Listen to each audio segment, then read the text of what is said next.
You're listening to The Big Album Show with Paul Dillon and Dan O'Neill.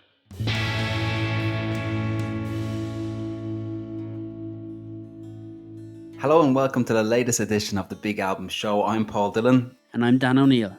You're very welcome to episode 8. And tonight we're discussing a fantastic album, Blue by Joni Mitchell, which is 50 years old in June the 22nd, 1971, Dan. A classic album here for The Big Album Show. Blue by Joni Mitchell has been hailed as one of the greatest albums of all times by so many critics and so many fans, and it's not hard to understand why. It's short, firstly, which is not any harm because it leaves no room for error. There's no excess here. There's no bad track at all. Instead, what you get is 10 songs over 36 minutes and not a bad song on it. Blue must be one of the most written about albums on the internet in terms of material. Just Google it and you're going to come across a mountain of material. You can learn about all the different characters whose presence is felt on the record, and many of them are well-known names. But what was remarkable about this album is not so much the characters that Joni is often writing about, but the very personal nature of the writing on the album. It's an incredibly personal record. What she manages to do is to pull you into a complete world. And what's incredible is that the more you listen to it, the more you get pulled into Joni's emotional world. By one complete listen, you feel that you know about Joni, about her life, about her relationships. And that's something for me that's not often achieved on record. It's something that might be accomplished in a novel, but very difficult to accomplish in the album form. You're listening to The Big Album Show with Paul and Dan. Please remember to subscribe, hit like, and remember to follow us on our social media platforms at The Big Album Show.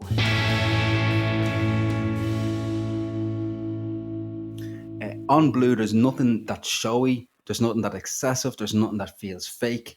And Joni's just a fantastic writer, and the lyrics constantly just deliver this very personal, this very raw, and it's an album that really is full of great stories. 10 songs, 10 great stories. Her fourth record, released on the 22nd of June, 1971. Dan, tell me, what's your impression of it from listening to the album? What impression does it leave you with?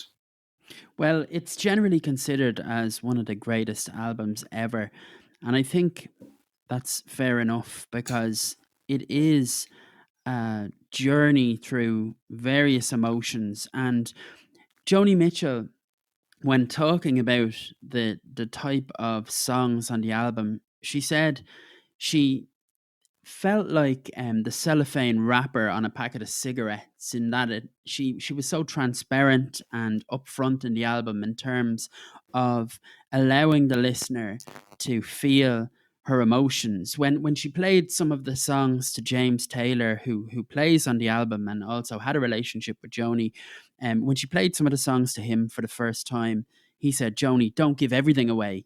In that he kind of commented that she was almost too honest in her writing style, and I think she gives us an insight into emotion, into relationships in a really bare, naked way.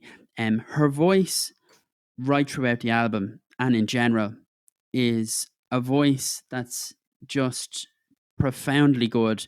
It's husky, sweet, high, bell-like, ringing, emotive, sometimes all at the same time.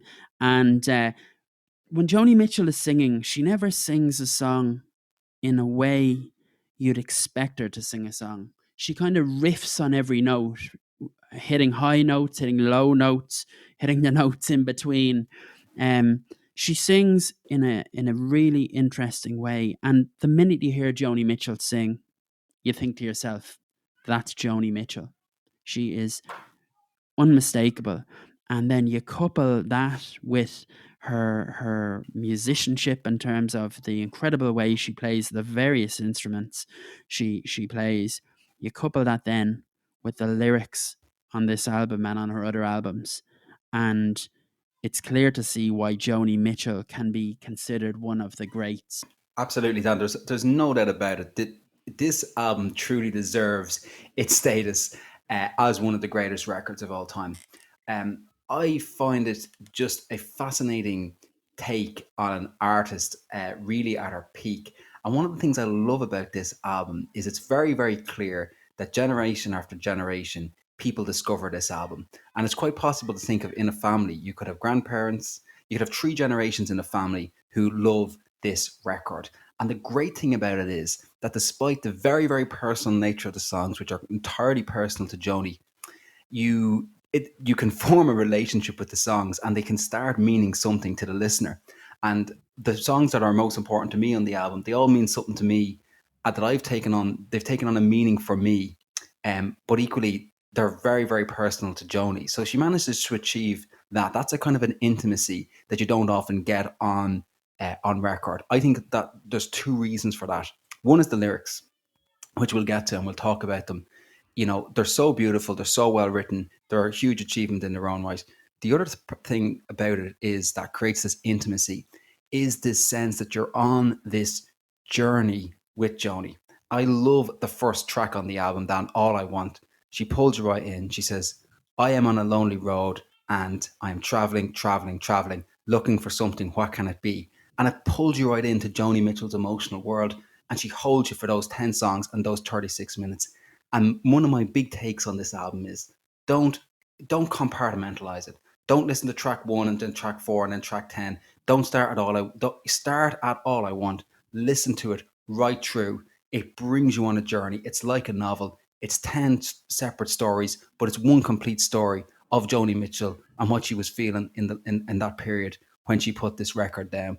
I don't think, Dan, there's it's when you think of the characters that she's writing about, many of whom are well-known names. I don't really want to go down that road on this pod, because I think really if you focus on Joni's lyrics and you focus on her music, what you get is this fantastic personal story, and it would make you nostalgic really for the era of the album, when the album was listened to track 1, track 2, track 3, track 4, right down through it. In 71, when it was released, we were decades ahead of the tape, of the CD, and the digital revolution. And all of those developments impacted heavily on the primacy of the long form album, the start to finish nature of listening to a record. But Blue feels like a very complete record, which should be listened to in full. And one of the good things, Dan, at 36 minutes, it's an easy thing to do that. It's just an easy listen. Sit down, listen to it right the way through, and you just enter into Joni Mitchell's world. And it's just a complete masterpiece for me from beginning to end.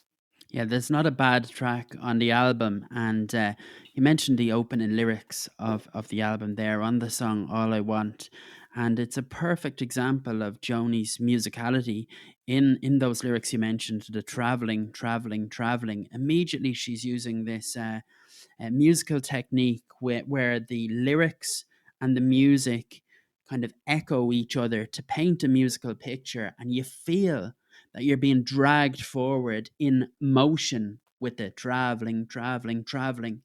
And literally, as you say, it's a journey. So from the start, Joni is saying, come on, Yeah. get on board, we're traveling now. And from there you travel through Joni's world of emotion. But top three songs, Paul, what would be your number one? Dan, it's difficult to say because of any one of these songs could be my number one tune. They're all special in their own right. And I had, but if I'm asked, if I'm pressed, my top three would be, starting at number three, will be Last Time I Saw Richard. Now, this is the last track on the album, and this is an album, it's a record that doesn't go quietly. There's a very original lyric in the album, and it starts off, frankly, with some of the best lyrics that I've ever heard on a record. She says, the last time I saw Richard was Detroit in '68, and he told me all romantics meet the same fate one day, cynical and drunk and boring in some dark cafe. You laugh, he said, you think you're a moon, go look at your eyes, they're full of moon. And it's just a fantastic lyric. If there wasn't a song, if there wasn't the music that accompanied the lyrics, you'd still enjoy reading that story about Richard in Detroit in '68. And then later she has another encounter with Richard. And then she tells us Richard got married to a figure skater, and he bought her a disher and a coffee percolator, and he drinks at home now most nights with the TV on. And, you know, you're from that, you get this very, very clear meditation on a kind of a glib and dark domesticity, and that beautiful meditation on dark cafes. It's just a great, great lyric. And there's also something slightly humorous about it. And it's got this beautiful rhythm. It just pulls you right in. And I love the fact that it's the last song in the album because it doesn't go quietly. It goes with a bit of pace. It goes with a little bit of speed, and just great piano track throughout it. My second tune, Dan, would be River. Um, Now, this is a really famous Joni Mitchell song. Almost all the songs on this album are famous, but River is the one that many people will know as the Christmas Joni Mitchell song. But it's one of the few Christmas songs maybe that you can listen to any time of the year. It's sad, it's profound, and as with all of these songs, you'll find plenty of cover versions, but there's nothing that will come close to the original. And again, just the beauty of the lyrics. It's coming on Christmas, they're cutting down trees, they're putting up reindeer and singing songs of joy and peace. Oh, I wish I had a river I could skate away on. And, so she's doing something very clever there. She's juxtaposing, this vision of peace, but then, trying to get away from it. And it's just a great song. I love to hear it at Christmas. I'm not a huge fan of Christmas songs. I think most of them are kind of junk. It's difficult to get a Christmas song that doesn't sound sentimental, and most of them age quickly. This one just sounds River, and again, it's not quite a Christmas song because you can play it any time of year. It has it's a little bit addictive. You can just keep going back to it again and again and again, and find different things in it. That brings me to my top track down, which is A Case of You. It's just a really, really special song. There's a very famous cover, of course, by Prince, and there's loads of little quirks in that. He's got big synths going on, and it's actually a very, very good tune in its own right. But for me, A Case of You is the standout a song on a standout album by just an amazing artist. And just that lyric, I could drink a case of you and still be on my feet. It's a very special song, timeless appeal, and no question about that ever getting old. And it's just a really, really, really special tune, which will stop you in your tracks anytime you hear it. Honorable mentions, of course, for California, which is All I Want. I mean, as I said, every song of the album is great, but that's my top three, Dan. How about you? Okay, so Case of You is definitely in my top three. There's a phrase here in Ireland that people use to describe someone they don't like, and it's the person is a bit of a dose. And when you first read the name of the song, "A Case of You," you could be mistaken. You could be forgiven for for being mistaken that that's what Joni's getting at. A case of someone could be hinting at the idea that it's a negative thing in terms of it being kind of like a case of the runs or something. But as the song progresses, the listener realizes that it's a metaphor, another kind of metaphor, comparing the subject of the song to a case of fine wine. You have James Taylor on the guitar, Russ Kunkel on drums, and Joni on the Appalachian dulcimer. The Appalachian dulcimer is an instrument she uses for a lot of the tracks on this album. It sounds very, very like a guitar, except it kind of has higher tonal qualities.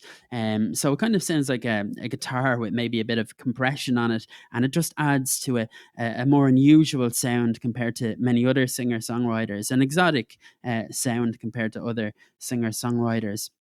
The song immediately starts with an admission of failed love. It says, "Just before our love got lost," is how the song opens, but then it's followed immediately then by a cutting joke. So it says, "Just before our love got lost, you said, I am as constant as a northern star," which is a Shakespeare reference. "And I said, constantly in the darkness, where's that at? If you want me, you'll find me in the bar." So immediately Joni showing her unique ability as a songwriter. And I think the essence of the song is about realizing both the power of love and the precarity it places those who succumb to it in. But Joni kind of puts forward the idea that by being strong enough to say, you know what, I'm gonna get drunk on love, is what Joni is saying here, and no matter what happens, Joni is saying, she'll be okay. Another song then I really like is My Old Man. I believe it's track two on the album. And It's actually a very, very sophisticated song in terms of how it's written musically. Joni is an artist who takes influence from various different genres of music. So she's influenced by, she quotes Rachmaninoff, as references Rachmaninoff, the composer, as one of her influences, jazz, rock and roll, folk, even Irish folk music. In an interview, she referenced that as an influence.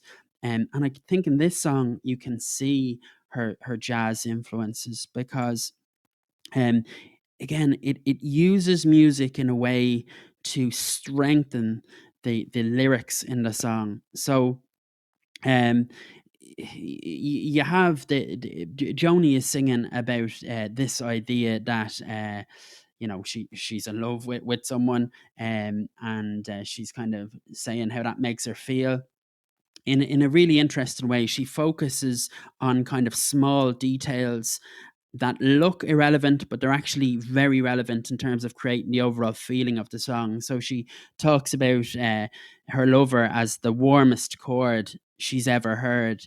And then it goes into this bridge, which talks about not needing papers from the city hall.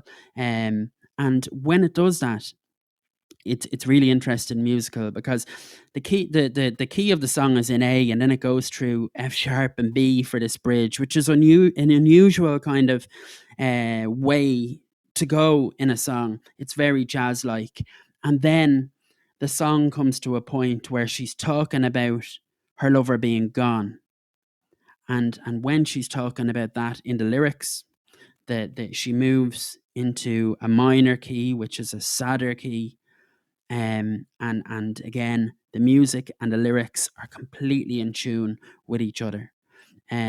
So like Joni just brings you on a journey to places you just don't expect. Even at the end of the song, then the very last few notes of the song are actually very simple and childlike. So she takes you from this incredibly complex song musically, great lyrics, and then finishes it like she finishes it almost in the way she starts River, in terms of kind of bringing it back to this childlike melody.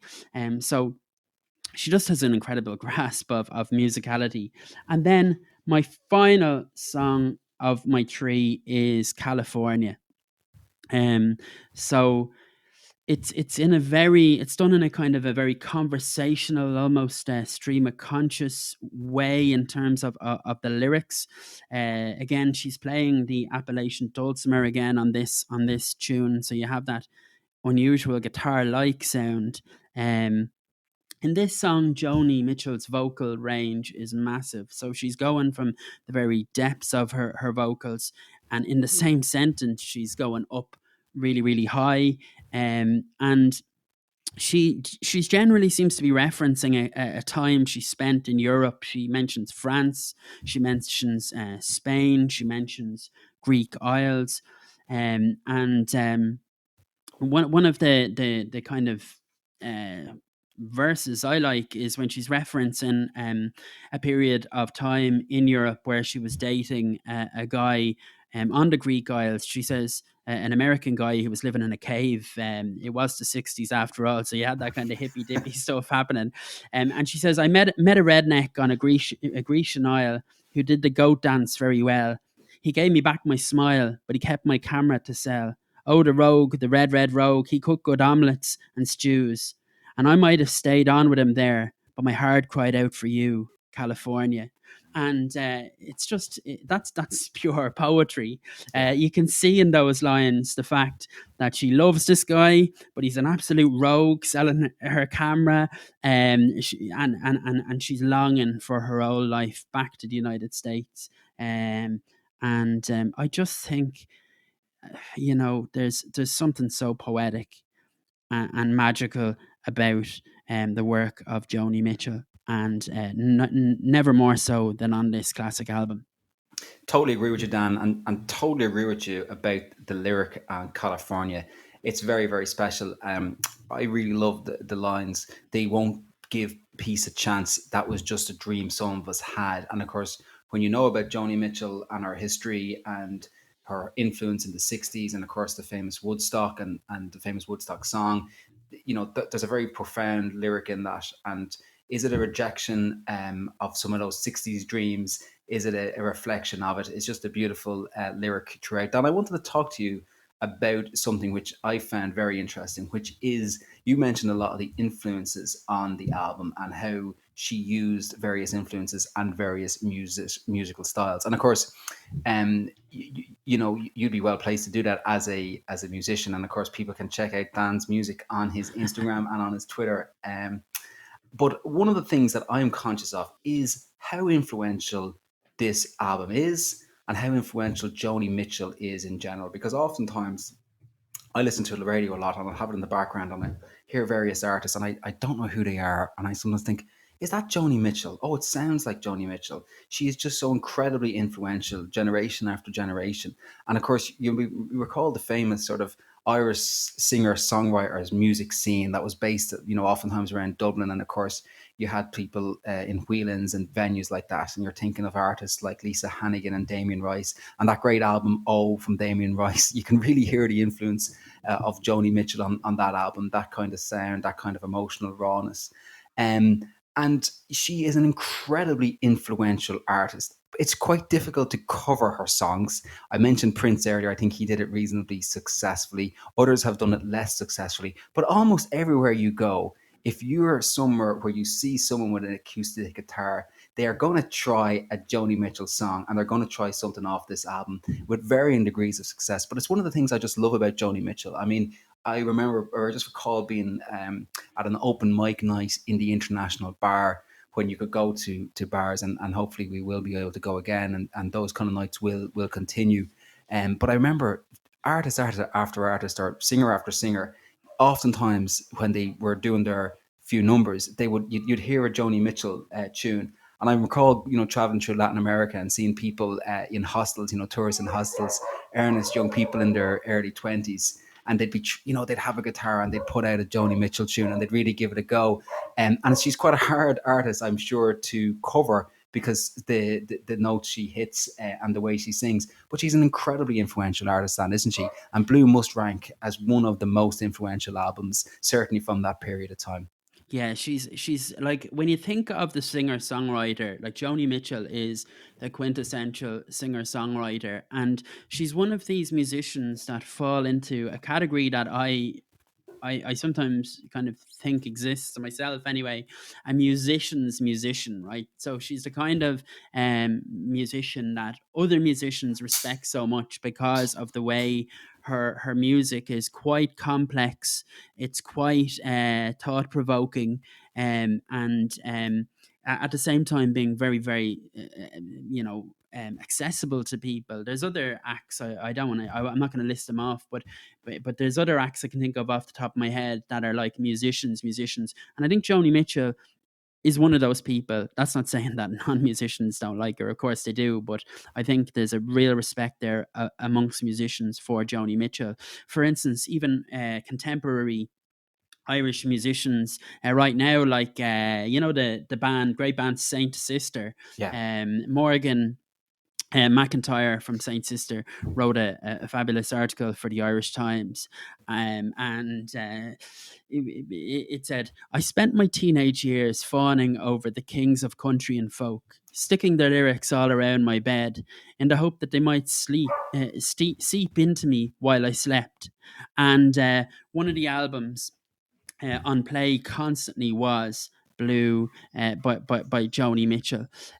So you can just see the respect Morgan McIntyre has there for Joni Mitchell. So look, she's just such a wonderful artist. And she's had a profound impact on music. It was really kind of a defining point for music in many ways. Like music was going through such an incredible change because when you think about it, like technology was changing so rapidly. Like now we live in a space where you have Spotify, and recorded music has been around for an awful long time. But in the 1960s, recorded music had effectively only been really around a few decades. Multi-track recording was only new. Even stereo recording was relatively new. And one of the things about this album as well that can't be overlooked is the fact that Joni Mitchell herself produced the album. And from a production point of view, it's incredibly good. There's really subtle kind of parts in it that that that the production just kind of i- i- incredible production parts. I'll give you an example, rather than kind of trying to describe in some kind of abstract way. So in the song, "This Flight Tonight," there's a bit in the song where Joni sings. I think she sings about music on the radio or something. But as she's singing about that, the audio in the production is kind of compressed, which makes the audio sound like it's actually on an AM or FM radio. So Joni, not only is she doing the lyrics, which are incredible, doing the music, you know, making the music and the lyrics work together, then she's also producing the album and using really, really innovative techniques to make the production match the lyrics and the music. So, and that's before you even get to the fantastic album artwork. Yeah, I mean, everything about this album, everything about this album is you just can't praise enough. And and I think you're absolutely right to mention the artwork. I mean, one of the interesting things, of course, I'm old school, Dan, as you know, and I went out to rebuy this album, and most of the record stores in Dublin city centre, I couldn't get it in, but they had tons of other Joni Mitchell albums. But I got the impression from talking to the store people that it consistently gets taken off the shelves. It consistently gets bought. I have a little theory on that, and one of them is it's a very, very attractive cover. So when you see it on the shelf, you go for it. It's a very, very attractive cover. Great photo, great artwork. You could talk about it all night. You can listen to it. Again, great thing about this album is you won't get sick of it. You can listen to it again and again and again. It's that kind of album. Very, very special indeed. It gets from me a very, very healthy 9 out of 10. There's no mark being docked for anything. There's no flaws as far as I can see. Not that I would be suitably qualified to dock marks, but I'm not quite sure what album would get 10. That's the final number. Who knows when we'll ever reach the final number? It gets a 9 out of 10 for me. Absolutely love it. Highly recommend it. Many people who listen to this show will know it and be familiar with it. If you're not, go get it. Blue, Joni Mitchell, almost 50 years old. Dan, what do you give it out of 10? I would give it a 9.5. Like you, no reason to dock any marks whatsoever. But I'll go with 9.5. Flawless album. No bad song on the album, and accessible, complex, lyrically beautiful. Like, I could talk about this album forever, and I know that I'll certainly listen to this album again and again for the rest of my life. Really, really good. It just ticks all the boxes, doesn't it, Dan? I mean, there's just you couldn't possibly fault it in any way, and very special, and we're lucky to have it. So thanks as always for listening to the Big Album Show. Don't forget, please follow us on Twitter, Facebook, Instagram at the Big Album Show. Please like and subscribe, and if you like the show, please spread the word, bring along another listener. We're very grateful to all our listeners for all your support, for all your comments, and for listening to the show. Thank you so much. We deeply appreciate it. On the next episode, we're going to be talking about the debut album from the band The Strokes, Is This It? Released in 2001, it includes some bangers of tunes. We want to hear your hot takes. Let us know what they are on Insta, on Twitter, on all the usual platforms. Looking forward to it. Until next time. Au revoir. You're listening to The Big Album Show with Paul Dillon and Dan O'Neill.